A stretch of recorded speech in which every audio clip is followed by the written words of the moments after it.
Porque aí, nesse caso do comunismo, houve uma convergência de interesses para produzir uma dupla mentira. Por um lado, a cúpula russo-chinesa estava interessada em se fazer de morta para saltar o governo. Fazendo de conta que o comunismo acabou e nós fazemos tudo de novo com outro nome, que é exatamente como recomendava Gramsci. E pelo lado americano, o governo americano estava interessado em se fazer de gostosão e dizer vencemos a Guerra Fria. Isso. Então estamos do outro lado mentindo para a gente, tá entendendo? E nós, né, o nosso cu ali sempre da reta. Então é o seguinte, nos Estados Unidos, até expliquei isso na entrevista que eu dei para o Cliff Kincaid. A tradição de estudos do comunismo americano, nos Estados Unidos, sempre focava o comunismo como um instrumento da União Soviética. E isso está errado, porque o comunismo só parcialmente era o instrumento da União Soviética. O comunismo é um movimento internacional que precedeu a existência da União Soviética e sobreviveu à extinção da União Soviética. O movimento comunista não depende da União Soviética. Ele tem a sua dinâmica própria, que é o que constatou o Jean-François Revel no livro La Grande Parada, que, aliás, foi publicada pela Biblioteca do Exército no Brasil. Onde, decorridos 10 anos do fim do comunismo, ele dizia, pô, a União Soviética caiu e o comunismo, em vez de cair, também ficou mais forte. Como é possível? A explicação é simplesmente esta. O movimento comunista tem uma dinâmica própria que vem desde 1848. Né? Você vê, de 1848 até a Revolução Russa, passaram 70 anos. O comunismo já tinha se alastrado pelo mundo inteiro como um movimento. Então é preciso estudar o comunismo na sua verdadeira natureza. Ele se tornou um braço da União Soviética parcialmente e durante algum tempo, mas ele pode subsistir sem ela. Mas aí foi exatamente o que aconteceu.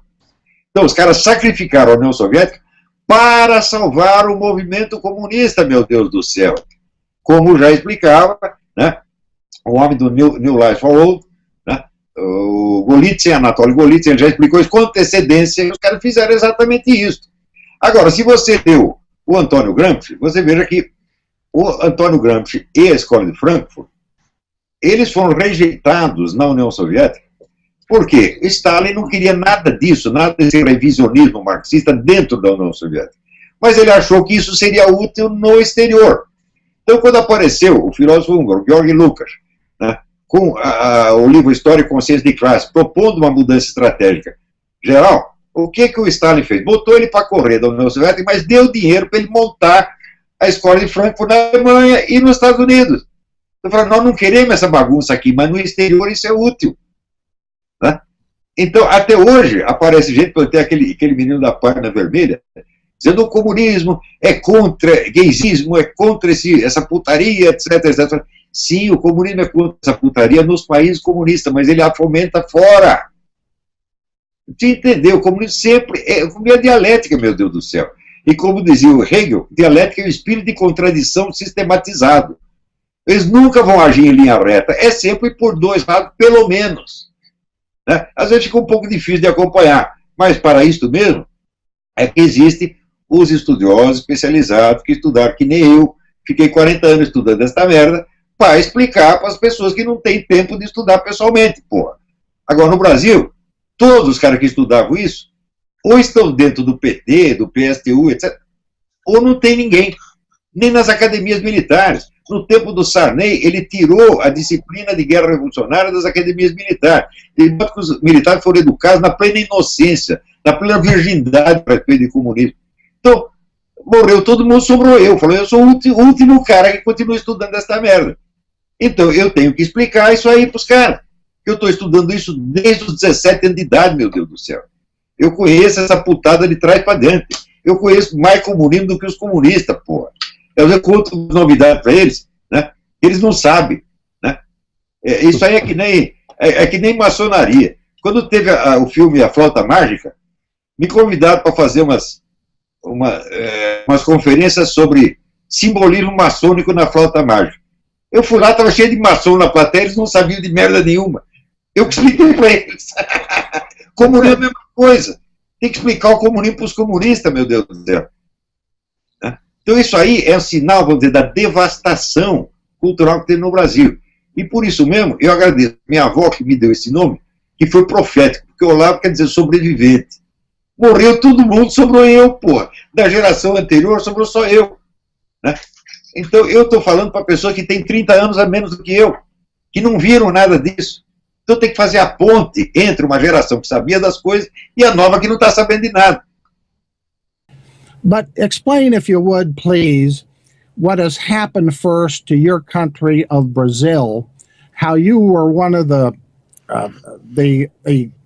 sort of a voice in the wilderness down there, trying to be the resistance, speaking for the resistance to the Marxist wave, the revolutionaries who have taken power down there. How did it happen to a country like Brazil? Oh, all these things started with an organization called the São Paulo Forum. They gave this neutral name on purpose. As Lula say, in order people didn't know what we are talking about inside.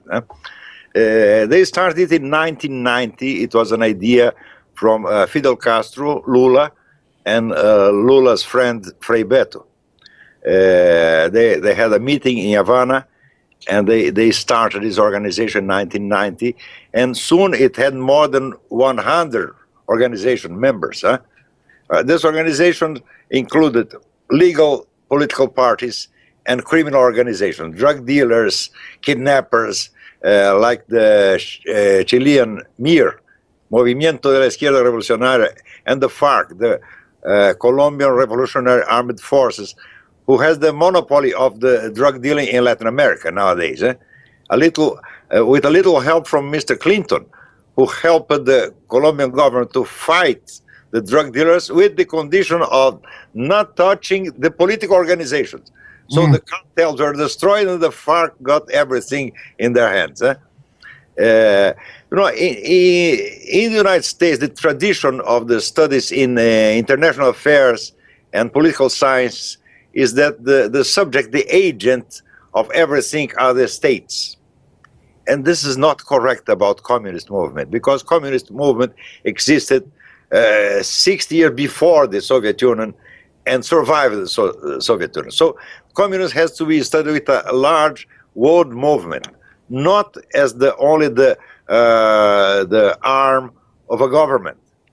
And in the United States, for decades, even the best students of the matter commit this mistake, understanding communism only with an instrument of the Soviet Union. It is in part an instrument of the Soviet Union, but it has an autonomy. In the year 2000, the French philosopher Jean-François Revel wrote a book, La Grande Parade. I don't know how to translate this in English. How would you say it? La Grande Parade? The Great Parades, where he asked how it's possible that 10 years after the destruction of the Soviet Union, the communist movement is so strong, when it should be completely destroyed too. Well, this is the answer. The communist movement does not depend from the Soviet Union. It is an autonomous movement. It includes the Soviet Union, and not is included in it. And it has many ways of action that escape the usual approach of the political scientists and international relations students. Some subtle ways of influencing the culture bit by bit. They learn, in the 20s, the Hungarian philosopher George Lukács proposed some changes in the communist strategy, and he was repelled by the Soviet Union. They said, we don't want this here, but they sent him to Germany, where he founded the so-called Frankfurt School. And the speciality of the Frankfurt School is cultural penetration, cultural destruction. Very subtle and long-term destruction. Destructing all the values, all the beliefs, all the trust, the confidence of people one another, and spread suspicion everywhere, and speak against everything. And this was eroding the national American culture and national American pride and so on. It was a very slow process, and most people could not evaluate the strength of the things. This is strength by a cumulative effect along the decades. All this was not autonomous. The Soviet Union was directing the whole process. Very subtle, because the Comintern financed the Frankfurt School. When they created, these people from Frankfurt School created the idea of sex liebe and gay rights and so on, Stalin rejected all. Say, I don't want this in the Soviet Union, but I want this in the Western world, because this is destructive. We don't want destruction here, but we want destruction there. And they spread these people all around the world. It's a group of very strong intellectuals, not great philosophers, but people very able to perform the tasks, like Jürgen Habermas and Herbert Marcuse and Walter Benjamin. All of them influenced deeply American movies, especially American movies, since the 30s, with the school of movie writers that was run by John Howard Lawson. And Yes. he taught people, we will not make communist movies. We will make normal movies that the American public can accept, but with small and discreet communist messages here and there, in every movie. So it's very difficult to find some American movie since the 13th, 40s up to now that where you don't find any anti-American message.